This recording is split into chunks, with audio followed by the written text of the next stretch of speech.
Hello friends, आज का हमारा टॉपिक है बैक्टीरियोफाज, जीवाणुभोजी। जीवाणुभोजी ऐसे विषाणु होते हैं या ऐसे वायरस होते हैं जो जीवाणु कोशिकाओं को भक्षण करते हैं, जीवाणु कोशिकाओं को इन्फेक्ट करते हैं, उन्हें खत्म करते हैं। तो वैसे तो इनकी खोज सबसे पहले टूअर्ट नामक वैज्ञानिक ने खोजा था, लेकिन फिर बाद में एक वैज्ञानिक आए, डी हैरेल।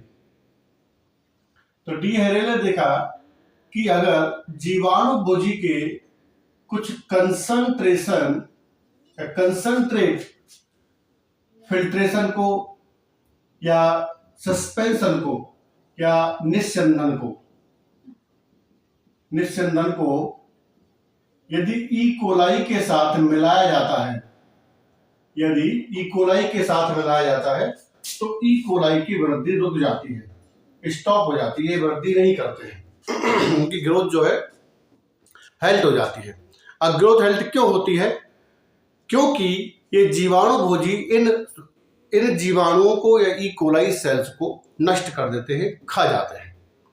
नाम के अंदर ही इनकी परिभाषा है, जीवाणुभोजी, यानी कि ऐसे विषाणु हैं जो जीवाणुओं का भक्षण करते हैं। तो इस प्रभाव को हम कहते हैं डी हैरेल इफेक्ट। इस प्रभाव को डी हैरेल इफेक्ट के नाम से जाना जाता है, जिसके अंदर हमने देखा कि जो जीवाणुभोजी का सांद्र निस्यंद है, उसे यदि इकोलाई सेल्स के साथ मिलाते हैं तो इकोलाई की वृद्धि रुक जाती है। इसे हम कहते हैं डी हैरेल इफेक्ट।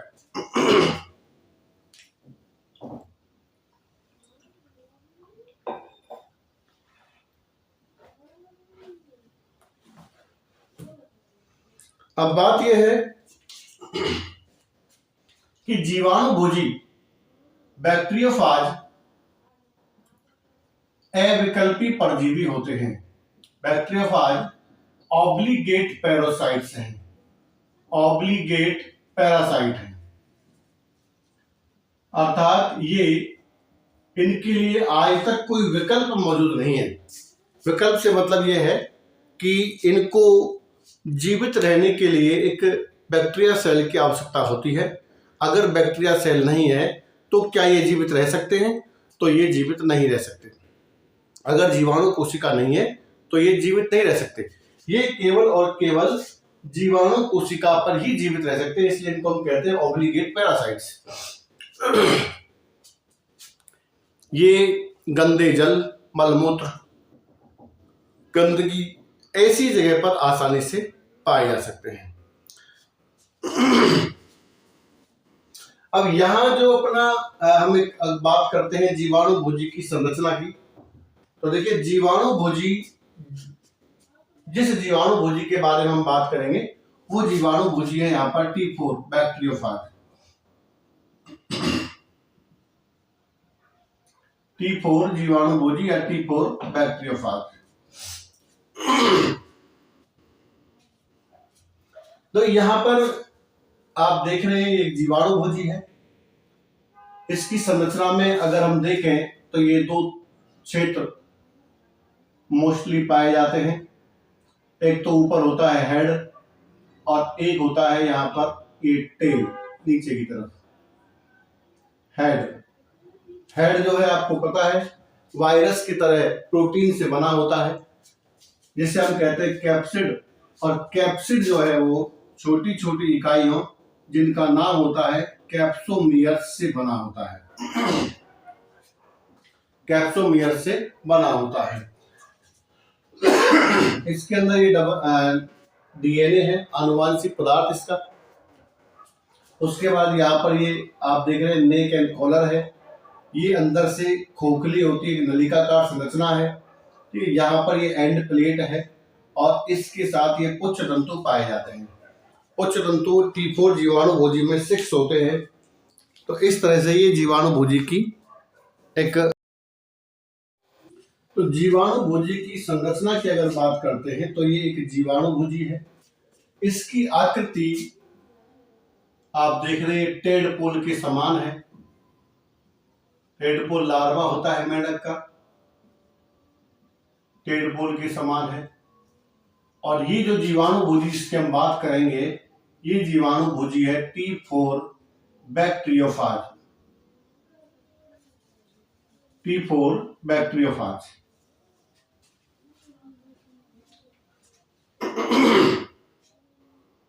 इसकी संरचना टेडपोल के समान होती है।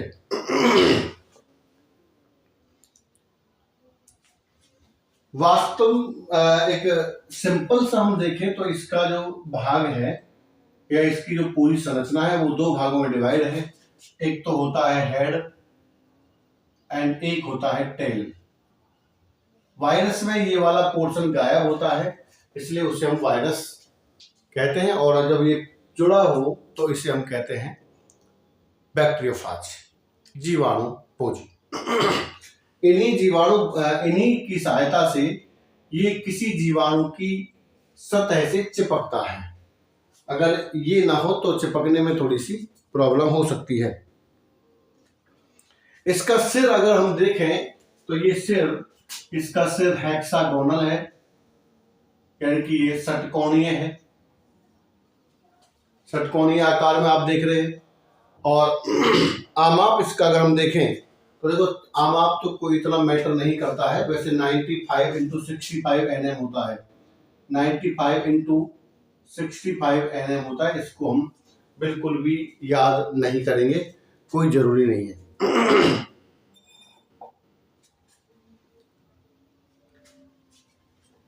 इसका जो डीएनए है, ये डीएनए जो इसके अंदर भरा हुआ है, ये डीएनए डबल स्टैंडर्ड होता है। डबल स्टैंडर्ड द्विरज्जु की डीएनए होता है। और ये द्विरज्जु की डीएनए लगभग 1,60,000 के आसपास बेस पेयर से बना होता है। सॉरी, कहीं पर 68,000 है, कहीं 60,000 है, जिसमें लगभग 250 जीन्स प्रेजेंट होते हैं। इसमें लगभग 250 जीन्स प्रेजेंट होते हैं। इसका अनुभार 120 × 10⁴ डाल्टन होता है। 120 × 10⁴ डाल्टन होता है। 120 × 10⁴ डाल्टन होता है। अब हम इसकी बात करते हैं इस हेड की। तो ये हेड जो है ये बना होता है कैप्सिड से, और कैप्सिड जो है ये बनी होती है कैप्सोमियर से। यानी कि अगर हम देखें तो कैप्सोमियर जो है वो इसका मोनोमर है, और कैप्सिड जो है वो इसका पॉलीमर है। कैप्सिड जो है वो इसका पॉलीमर है। ठीक है, तो कुल मिलाकर के इसमें अगर देखें तो 2000 कैप्सोमियर इस कैप्सिड के अंदर पाए जाते हैं। कैप्सोमियर छोटी इकाई होती है जिससे मिलकर के कैप्सिड बनता है। तो कैप्सोमियर हो गया मोनोमर और कैप्सिड हो गया पॉलीमर। और देखो ये पूंछ है और ये सिर है, इनकी टेल है और ये हेड है। इन दोनों के बीच का भाग होता है नेक एंड कॉलर कहलाता है। ये अंदर से खाली होता है। इसके अंतिम सिरे पर यहाँ पर एंड प्लेट है, जिससे 1 2 3 4 5 6 पुच्छ तंतु पाए जाते हैं। इन पुच्छ तंतुओं की सहायता से ही ये किसी जीवाणु कोशिका की सतह से चिपकता है।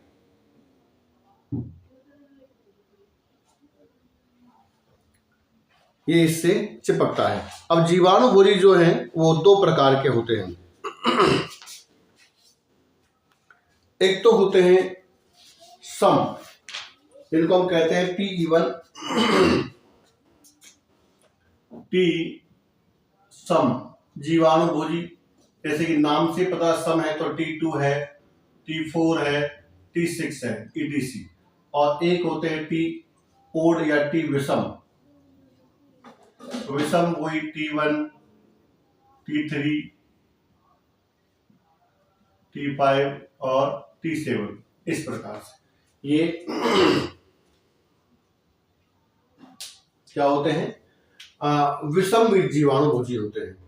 एक बात और है कि इसका जो मेन जो जगह है वो हमारे इंडिया में अगर हम देखें तो हमारे इंडिया के अंदर इसकी जो मेन जगह है वो है गंगा रिवर। गंगा नदी का जल काफी लंबे समय तक भी खराब नहीं होता है। क्यों नहीं होता है? क्योंकि गंगा नदी में बी डायलो विब्रियो करके एक है, बी डायलो विब्रियो करके एक जीवाणुभोजी होता है, और उस जीवाणुभोजी के कारण गंगा नदी का जल जो है खराब नहीं होता। इसीलिए गंगा नदी जो है इन जीवाणुभोजियों की एक नेचुरल प्लेस है, नेचर है, नेटिव प्लेस है, जहां पर ये अपने आप प्राकृतिक रूप से पाए जाते हैं और कहीं जगह पर नहीं पाए जाते हैं, बट गंगा नदी के अंदर ये जरूर पाए जाते हैं। ठीक है, आगे बढ़ते हैं। कुछ जीवाणुभोजी ऐसे होते हैं जो उग्र होते हैं, वायरुलेंट। वायरुलेंट, इनको हिंदी में कहते हैं हम उग्र, यानी कि जीवाणु सेल्स को मारते हैं। तो इसमें आते हैं T2, T4, T6। एक कुछ जीवाणुभोजी ऐसे होते हैं जो उग्र नहीं है, एवायरुलेंट है। एवायरुलेंट हैं, या इनको हम टेम्परेट भी कहते हैं, टेम्परेट भी कहते हैं।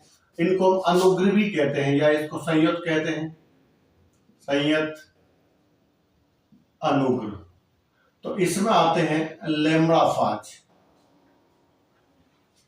एक होते हैं मध्यवर्ती, या इनके बीच के, इंटरमीडिएट। तो इंटरमीडिएट जो है इसमें है F2, M13। ये जीवाणुभोजी ऐसे हैं जो इनके बीच के हैं, न तो ये उग्र हैं और ना ही ये अउग्र या अनुग्र हैं या संयत हैं, ये बीच के हैं। अब कुछ जीवाणुभोजियों में जैसे हम एग्जाम के अंदर कई बार पूछा जाता है कि किस प्रकार, मेन जो चीज है वो है डीएनए। जैसे इसके अंदर जो डीएनए है वो डबल स्ट्रैंड होता है, तो यहाँ पर जो सब नहीं होगा, T2, T4, T6 सब के अंदर ये डीएनए डबल स्ट्रैंडेड होगा। कुछ जीवाणु ऐसे हैं, जीवाणुभोजी, जिनके किसी ना किसी एग्जाम में डीएनए से संबंधित क्वेश्चन जरूर पूछा जाता है। जैसे मैं कहूं 5x174 M13, इनके जीवाणुभोजी इनके डीएनए के बारे में हमको पता होना चाहिए, क्योंकि ये एग्जाम में कई बार पूछे जाते हैं। तो देखो, जब हम इनकी बात करते हैं, जैसे T1 भी लगा ले, हम इसमें T3 लगा ले, T5 लगा ले, तो इन सब का जो डीएनए होता है वो डबल स्ट्रैंडेड डीएनए होता है, ये आपको ध्यान रखना चाहिए। ठीक है, जितने वायरुलेंट हैं, ठीक है, T2 है, T4 है, T6 है, और इन सब का जो डीएनए होता है वो होता है डबल स्ट्रैंडेड डीएनए। उसके बाद M13, इसका बहुत पूछा जाता है। M13 का जो डीएनए होता है वो सिंगल स्ट्रैंडेड डीएनए होता है, सिंगल स्ट्रैंडेड डीएनए होता है। उसके बाद 5x174, इसका अगर आप डीएनए देखेंगे तो ये भी सिंगल स्ट्रैंडेड डीएनए होता है। तो ये आपको यहाँ पर कुछ, ये तो दो आपको हमेशा मतलब मोस्ट रूप से याद होने चाहिए दोनों दो, और अगर ये सारे याद हो जाए तो बहुत अच्छी बात है। ठीक है, क्योंकि एग्जाम में जो बड़े एग्जाम्स होंगे उनमें केवल इनमें से ही क्वेश्चन आता है, और कई बार पूछा गया है, एक बार नहीं कई बार पूछा गया है, इसलिए आपको ये अवश्य याद होने चाहिए।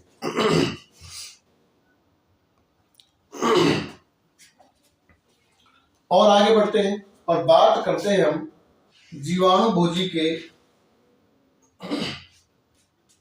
जीवन चक्र की, जीवाणुभोजी के लाइफ साइकिल की हम यहां पर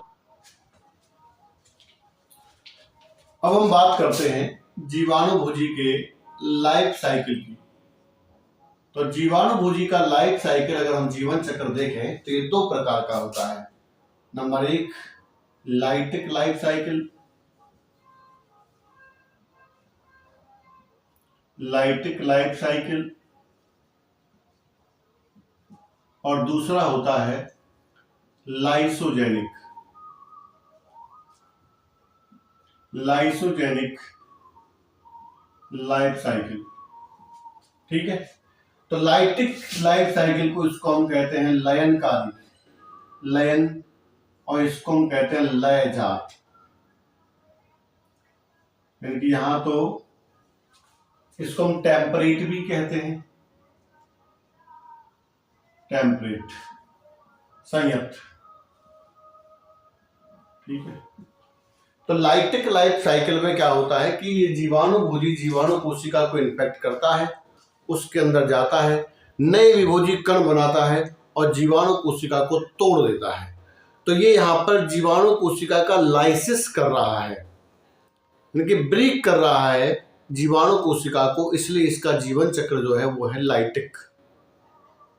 ठीक, एक दूसरा जीवन चक्र जिसमें जीवाणु कोशिका टूटती नहीं है बल्कि ये आगे उस जीवाणु कोशिका के डीएनए या क्रोमोसोम के साथ जुड़कर पीढ़ी दर पीढ़ी चलती रहती है, उसे हम कहते हैं लाइसोजेनिक या टेम्परेट या लयजात जीवन चक्र।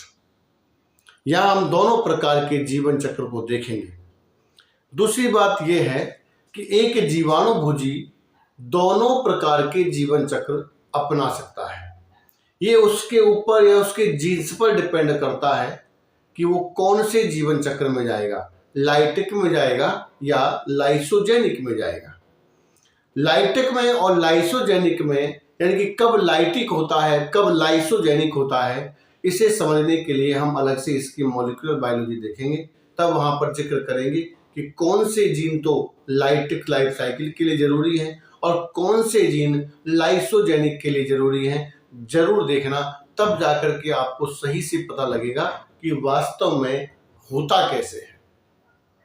यहां हम केवल एक डिस्कशन करेंगे लाइटिक और लाइसोजेनिक लाइफ साइकिल के बारे में। तो देखिए, सबसे पहले हम देखते हैं लाइटिक लाइफ साइकिल। दोनों प्रकार के लाइफ साइकिल अगर देखें, ज्यादा कठिन नहीं है, सरल ही है ये चैप्टर। लाइटिक लाइफ साइकिल एक बार अगर आपने देख लिया तो दोबारा भूलने की जरूरत ही नहीं है। पहला वाला है लाइटिक लाइफ साइकिल। देखो सिंपल सा, जैसे ये है जीवाणु, एक बैक्टीरिया है। इस जीवाणु का ये इसका खुद का आनुवांशिक पदार्थ है, डीएनए। अब देखो होता यह है कि ये आता है जीवाणु भोजी, यानी कि जीवाणु भोजी इसके साथ अटैच होता है।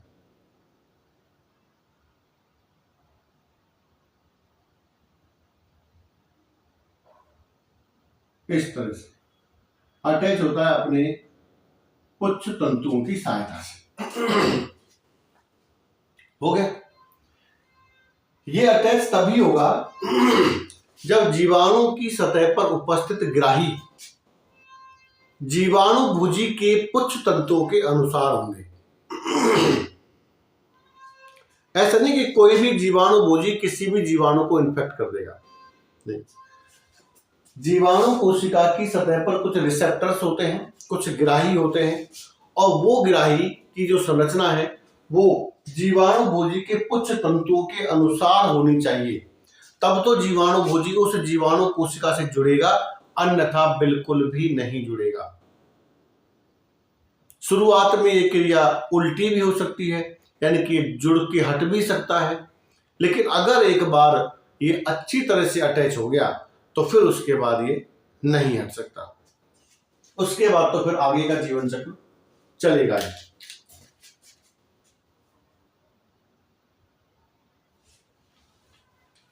तो इस प्रकार से ये जीवाणु भोजी इसकी सतह पे आके जुड़ जाता है।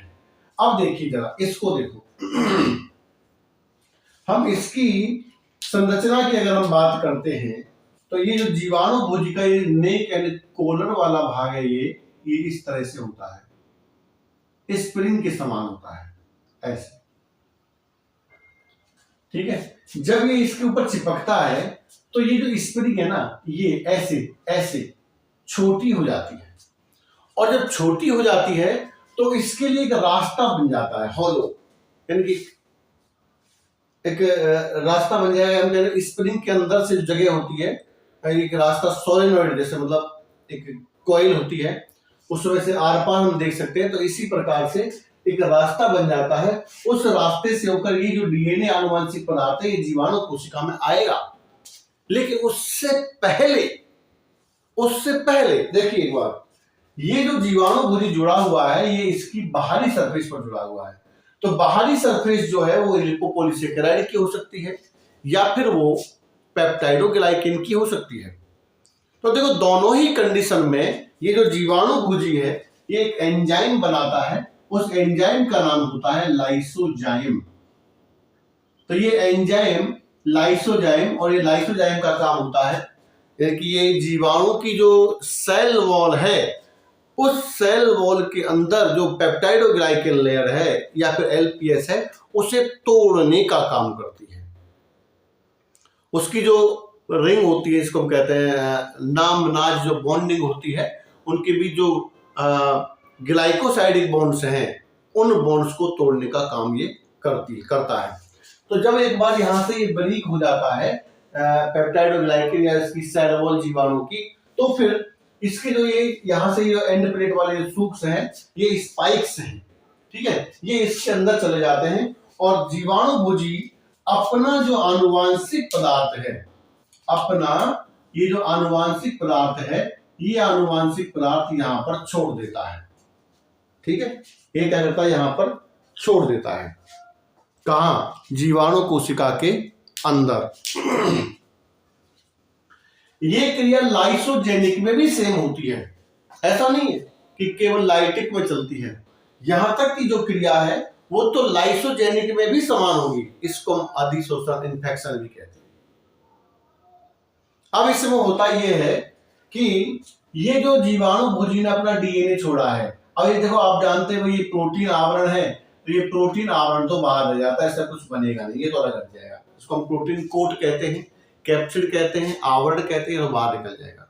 इसका कुछ बनेगा नहीं, अंदर कुछ बिल्कुल भी नहीं आएगा। अंदर केवल आता है तो डीएनए आता है, आनुवांशिक पदार्थ, ठीक है। अब ये आ चुका है। अब ये क्या करता है कि ये सबसे पहले इस जीवाणु कोशिका पर अपना अधिकार जमाता है, यानी कि जीवाणु कोशिका को अपने कंट्रोल में लेता है ताकि जीवाणु कोशिका वही काम करे जिसको ये चाहे, ठीक है।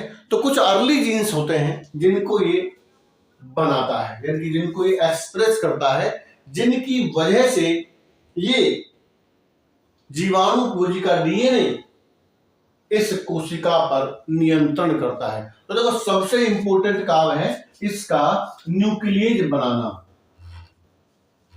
यानी कि ये न्यूक्लियेज बनाता है। तो न्यूक्लियेज ऐसे एंजाइम्स होते हैं जो न्यूक्लिक एसिड को काटते हैं, ठीक है। तो ये क्या करता है, न्यूक्लिक एसिड को काटता है। तो जीवाणु भुजी का जो डीएनए आया है इसने बनाया न्यूक्लिक एंजाइम, तो ये न्यूक्लिक एंजाइम इस डीएनए को काट देगा और काट के ऐसे छोटे छोटे टुकड़े कर लेता है। इन छोटे छोटे टुकड़ों से अब ये करता है अपना रेप्लिकेशन। क्या करता है, अपना रेप्लिकेशन करता है। तो देखो रेप्लिकेशन के लिए दो चीजों की अगर देखा जाए तो डीएनए की जरूरत होती है और एक होती है भाई न्यूक्लियोटाइड्स की जरूरत होती है। इसको न्यूक्लियोटाइड्स चाहिए, एक चाहिए डीएनए पॉलीमरेज, ठीक है।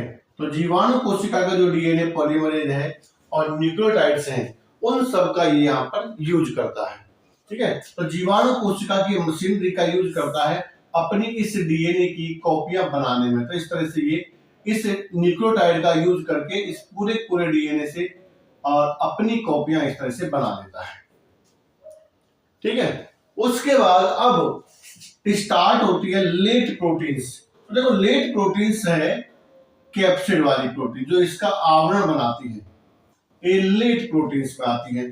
तो ये लेट प्रोटीन यानी कैप्सोमियर का निर्माण होता है। तो कैप्सोमियर यहाँ पर जब बनता है तो पहले केवल ये खोल बनता है इस तरह से, कुछ इसमें बाद में जुड़ेगी, ठीक है। तो इस तरह से बहुत सारे इसमें खोल बन जाते हैं। लगभग एक जीवाणु सेल में 200 के आसपास जीवाणु भोजी बनते हैं, इस तरह से ये बनते हैं। और प्रत्येक कैप्सिड के अंदर जीवाणु भोजी का जो डीएनए है वो एंटर कर जाता है। समझो ये जीवाणु भोजी का डीएनए है।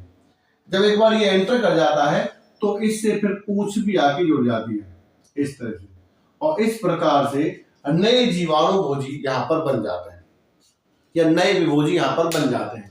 तो ये नए जीवाणु भोजी इसमें बने हुए हैं,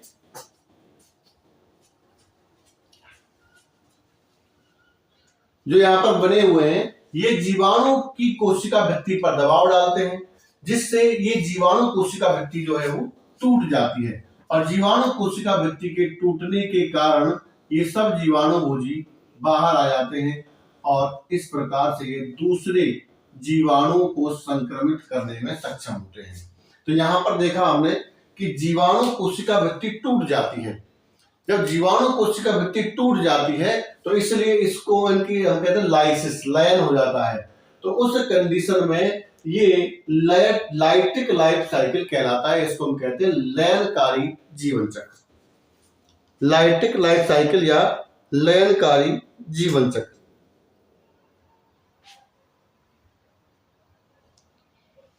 उसके बाद दूसरा जीवन चक्र शुरू होता है जिसका नाम है लाइसोजेनिक जीवन चक्र।